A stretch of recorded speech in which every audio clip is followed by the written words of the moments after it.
ತಿರುಪತಿ ತಿಮ್ಮಪ್ಪ ಲಡ್ಡುವಿನ ಪ್ರಸಾದದ ಬಗ್ಗೆ ಈಗ ಇಡೀ ವಿಶ್ವದೆಲ್ಲೆಡೆ ಚರ್ಚೆಗೆ ಕಾರಣವಾಗಿದೆ. ಇವತ್ತು ನಾನೀಗ ತಿರುಮಲ ದೇವಸ್ಥಾನದ ಮುಂಭಾಗದಲ್ಲಿದ್ದೀನಿ. ಶಾಂತಿ ಹೋಮ ನಡೆಯುತ್ತಿದೆ. ಪ್ರಮುಖವಾಗಿ ಈ ಶಾಂತಿ ಹೋಮ ಮಾಡ್ತಾ ಇರೋದಿದೆ ಈ ಒಂದು ಪ್ರಸಾದ ಪ್ರಮಾದವನ್ನು ಹೋಗಲಾಡಿಸ್ಬೇಕು, ಜನರಲ್ಲಿ ಮತ್ತೆ ನಂಬಿಕೆಯನ್ನು ತರಬೇಕು. ಅದ ಪಾಪ ಪ್ರಾಯಶ್ಚಿತ್ತವಾಗಿ ಈ ಒಂದು ಹೋಮವನ್ನು ಮಾಡಲಾಗ್ತಾ ಇದೆ. ಸುಮಾರು 4 ಗಂಟೆಗಳ ಕಾಲ ಹೋಮ ನಡೆಯುತ್ತೆ. ರಾಮಕೃಷ್ಣ ದೀಕ್ಷಿತರವರ ನೇತೃತ್ವದಲ್ಲಿ ಈ ಒಂದು ಹೋಮ ನಡೀತಾ ಇದೆ. ಈಗಾಗಲೇ TTD ಅವರು ಕೂಡ ಈ ಒಂದು ಸಲಹೆ ಕೊಟ್ಟಿದ್ದಾರೆ. ಆ ಒಂದು ಕಾರಣಕ್ಕೆ ನಡೀತಾ ಇರುವಂಥದ್ದು. ಇವತ್ತು ಕೂಡ ಸಾವಿರಾರು ಮಂದಿ ಭಕ್ತರು ಬಂದಿದ್ದಾರೆ, ತಿಮ್ಮಪ್ಪನ ದರ್ಶನ ಪಡ್ತಾ ಇದ್ದಾರೆ. ಮತ್ತೊಂದು ಕಡೆ ಇವತ್ತು ಕೂಡ ಲಡ್ಡು ಕೌಂಟ್ರಿಗೆ ಹೋಗಿ ಲಡ್ಡುಗಳನ್ನು ಖರೀದಿ ಮಾಡ್ತಾ ಇದ್ದಾರೆ. ಯಾರು ಏನೇ ಹೇಳಿದ್ರು ಲಡ್ಡು ಖರೀದಿಗೇನು ಕಡಿಮೆ ಆಗಿಲ್ಲ. ಯಾಕಂದರೆ ಭಕ್ತರಲ್ಲಿ ಇನ್ನೂ ಕೂಡ ಒಂದು ನಂಬಿಕೆ ಇದೆ. ಕೆಲವೊಂದಷ್ಟು ಮಂದಿಯಲ್ಲಿ ಗೊಂದಲ ಇರ್ಬೋದು, ಆದರೆ ಲಡ್ಡುವನ್ನು ಖರೀದಿ ಮಾಡಿ ನೋಡಿ ಅವರೆಲ್ಲರೂ ಕೂಡ ಕೈಯಲ್ಲಿ ಇಟ್ಕೊಂಡಿದ್ದಾರೆ. ಇವು ಬೆಳಗ್ಗೆನೇ ದರ್ಶನ ಮುಗಿಸಿ ಎಲ್ಲರೂ ಕೂಡ ಲಡ್ಡುವನ್ನು ಸ್ವೀಕರಿಸುವಂಥದ್ದು. ಲಡ್ಡುವಿನಲ್ಲಿ ಅನಿಮಲ್ ಫ್ಯಾಟ್ ಸೇರ್ಕೊಂಡಿದೆ ಅಂತ ಖುದ್ದು CM ಚಂದ್ರಬಾಬು ನಾಯ್ಡು ಅವರು ಹೇಳ್ತಾ ಇದ್ರು. ಆದರೆ ಅದೇನೇ ಇದ್ರೂ ಕೂಡ ನಂಬಿಕೆ ಪ್ರತೀತವಾಗಿ ಎಲ್ಲರೂ ಕೂಡ ಲಡ್ಡು ತೆಗೆದುಕೊಂಡು ಈಗಾಗಲೇ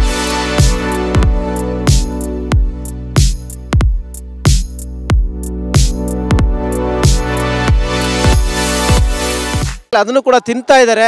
ಸ್ವಲ್ಪ ಮಟ್ಟಿಗೆ ಗೊಂದಲ ಇದ್ರೂ ಕೂಡ ಆತಂಕದ ನಡುವೆಯೂ ಆ ತಿಮ್ಮಪ್ಪ ಕೊಟ್ಟ ಪ್ರಸಾದ ಏನಾದರೂ ಇಲ್ಲಿ ಅನ್ನೋ ರೀತಿಯಲ್ಲಿ ಅವರ ಭಕ್ತಿ ಭಾವನೆಯನ್ನು ತೋರಿಸ್ತಾ ಇರೋದು. ಅವ್ರನ್ನ ಮಾತಾಡಿಸ್ತೀನಿ, ಏನು ಹೇಳ್ತಾರೆ. ಬೇರೆ ಬೇರೆ ಭಾಗಗಳಿಂದ ಬಂದರೆ ನಮ್ಮ ಕರ್ನಾಟಕದವರು, ಬೆಂಗಳೂರಿನವ್ರು ಇದ್ದಾರೆ. ಅಮ್ಮ ದರ್ಶನ ಆಯಿತಾ? ಹಾಂ, ಚೆನ್ನಾಗಾಯಿತು ಸರ್. 5:05ಕ್ಕೆ ದರ್ಶನ ಆಯಿತು. ತಿರುಪತಿ ತಿಮ್ಮಪ್ಪನ ತುಂಬ ಚೆನ್ನಾಗಿ ಹತ್ತಿರದಿಂದ ನೋಡ್ದಂಗೆ ಆಯ್ತು. ನಮಗೆ ತುಂಬ ಸಂತೋಷನೂ ಆಯಿತು, ಖುಷಿನೂ ಆಯಿತು. ಲಡ್ಡು ಕೈಯಲ್ಲಿ ಹಿಡ್ಕೊಂಡಿದ್ದೀರಾ, ತಿಂತಾ ಇದ್ದೀರಾ ಲಡ್ಡು. ಲಡ್ಡು ಬಗ್ಗೆ ಈಗ ತುಂಬ ಚರ್ಚೆ ಆಗ್ತಾ ಇದೆ. ಇದರಲ್ಲಿ ಅನಿಮಲ್ ಫ್ಯಾಟ್ ಇದೆ ಅಂತೆಲ್ಲ, ಏನು ಹೇಳ್ತೀರಾ ಸರ್? ಇದೆ ಅಂತ ಕೇಳ್ತಾ ಇದ್ದೀವಿ, ಬಟ್ ನಾವು ಕಣ್ಣಾರೆ ನೋಡಿಲ್ಲ. ಬಟ್ ನಿಮ್ಮ ಎದುರಿಗೆ ತಿಂತಾ ಇದ್ದೀವಿ, ಚೆನ್ನಾಗಿದೆ, ನಮ್ಗೆ ಅನ್ನಿಸ್ತಿದೆ. ಬಟ್ ಅದ್ರ ಬಗ್ಗೆ ದೇವ್ರ ಮೇಲೆ ಭಾರ ಹಾಕಿ ತಿಂತಾ ಇದ್ದೀವಿ. ಏನಾದರೂ ದೇವ್ರ ಮೇಲೇ ಹಾಕ್ಬೇಕು ನಾವು ಇವಾಗ, ಅಷ್ಟೇ. ಅಮ್ಮ, ನೀವು ಲಡ್ಡು ಹಿಡ್ಕೊಂಡಿದ್ದೀರಾ, ಕೌಂಟ್ರಲ್ಲಿ ಕ್ಯೂ ಇತ್ತಾ? ಕ್ಯೂ ಇತ್ತು ಸರ್, ತುಂಬ ಇತ್ತು. ಹಾಂ, ಈ ಲಡ್ಡು ಅಲ್ಲಿ ಈಗ ಫ್ಯಾಟ್ ಇದೆ ಅನ್ನೋದು ಸ್ವಲ್ಪ ಮಟ್ಟಿಗೆ ಏನೋ ನಿಮ್ಗೆ ಗೊಂದಲ ಆಗಿದೆಯಾ? ಗೊಂದಲ ಆಗಿತ್ತು ಸರ್, ಬೇಸರನೂ ಆಗಿತ್ತು. ಹೆಂಗೆ ಅಂತ ಕಳವಳ ಇತ್ತು. ಆಮೇಲೆ ಭಗವಂತನ ದರ್ಶನ ಮಾಡಿ ಭಗವಂತನ ಮೇಲೆ ಭಾರ ಹಾಕಿದ್ದೀವಿ. ಏನೇ ಕೊಟ್ಟರು ಸ್ವೀಕರಿಸ್ತೀರಾ? ಭಗವಂತನ ಮೇಲೆ ಹಾಕಿದೀವಲ್ಲ ಭಾರ. ಭಗವಂತ ನಮಗೆ ಆ ಥರ ಏನು ಕಲ್ಮಶ ಕೊಡಲ್ಲ ಅಂತ. ನೀವೇನು ಹೇಳ್ತೀರಾ? ಶಾಂತಿ ಹೋಮ ನಡ್ತಾ ಇದೆ ಮತ್ತೊಂದು ಕಡೆ. ಸರಿ, ಅದೇ ಸರ್, ನಮಗೂ ನಂಬಿಕೆ ಇರಲಿಲ್ಲ, ಈಗ ನಂಬಿಕೆ ಇದೆ. ನಾವು ಪ್ರಸಾದ ತಿಂತೀವಿ, ಚೆನ್ನಾಗಿದೆ ಪ್ರಸಾದ. ಜನಗಳು ರಸಿದ್ರು ತಗೊಳಕ್ಕೆ, ಲಾಡು ತಗೊಳಕ್ಕೆ. ಪರವಾಗಿಲ್ಲ ಸರ್. ಎಷ್ಟು ಸುಳ್ಳು ಎಷ್ಟು ನಿಜ ಅಂತ ಗೊತ್ತಿಲ್ಲ, ಆದರೆ ನಾವು ಬಂದಿದ್ದೀವಿ. ಏನಾರ ಆ ಥರ ತಪ್ಪಾಗಿದ್ದರೆ ಮುಂದೆ ತಿಳ್ಕೊಂಡು ಅದನ್ನು ಬಗೆಹರಿಸಿ 4-6 ಜನ ಭಕ್ತಾದಿಗಳು ಬಂದು ದರ್ಶನ ಮಾಡಿಕೊಂಡು ಪ್ರಸಾದ ತಗೊಂಡು ಹೋಗೋ ಥರ ಮಾಡಿಕೊಟ್ರೆ ಅಷ್ಟೇ. ನೀವು ಅರ್ಧ ಆಗಲೇ ತಿನ್ಕೊಬಿಟ್ಟಂಗಿದ್ದೀರಾ? ತಿಂತಾ ಇದ್ದೀವಿ. ಅಲ್ಲೂ ಕೊಟ್ಟರು, ದೇವಸ್ಥಾನದಲ್ಲೂ ಅಲ್ಲೂ ತಿಂದು. ಆ ಥರ ಏನು ಅನಿಸಿಲ್ಲ.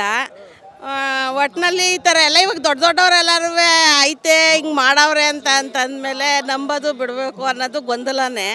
ಅದು ಯಾವಾಗಲೂ ಗೊಂದಲ ಹಂಗೆ ಇರುತ್ತೆ. ಅದೇ ಮುಂದಕ್ಕೆ ಏನಾದರೂ ಸರಿ ಮಾಡಿದ್ರೆ ಒಳ್ಳೆಯದು ಅಂತ.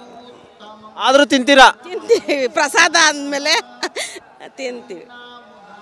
ನೀವು ದರ್ಶನ ಮಾಡಿ ಚೆನ್ನಾಗಾಯ್ತಾ? ಚೆನ್ನಾಗಾಗಿದೆ. ದರ್ಶನ ಚೆನ್ನಾಗಿ ನೋಡಿದ್ದೀನಿ. ಲಡ್ಡೆಲ್ಲ ಕ್ಯೂವಲ್ಲಿ ತಗೊಂಡಿನಿ, ಎಲ್ಲ ಚೆನ್ನಾಗಿದೆ.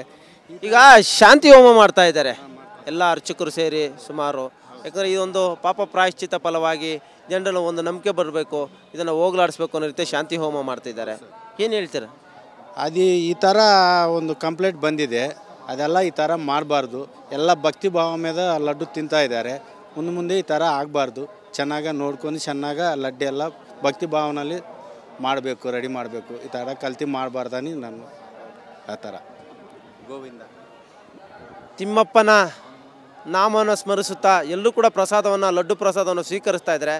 ಆದರೂ ಕೂಡ ಎಲ್ಲೋ ಒಂದು ಕಡೆ ಮನಸ್ಸಲ್ಲಿ ಸ್ವಲ್ಪ ಗೊಂದಲವಂತೂ ಇದೆ. ಇನ್ನು ಮುಂದೆ ಆದರೂ ಈ ರೀತಿಯಾದಂಥ ಪ್ರಮಾದ ಆಗದಿದ್ದಂಗೆ ನೋಡ್ಕೋಬೇಕು ಅನ್ನೋ ಮಾತುಗಳನ್ನು ಕೂಡ ಭಕ್ತರು ಹೇಳ್ತಾ ಇರುವಂಥದ್ದು. ಕ್ಯಾಮ್ರಾ ಪರ್ಸನ್ ಶೇಖರ್ ಜೊತೆ ಶಿವರಾಜ್ ಕುಮಾರ್, TV9 ತಿರುಮಲ.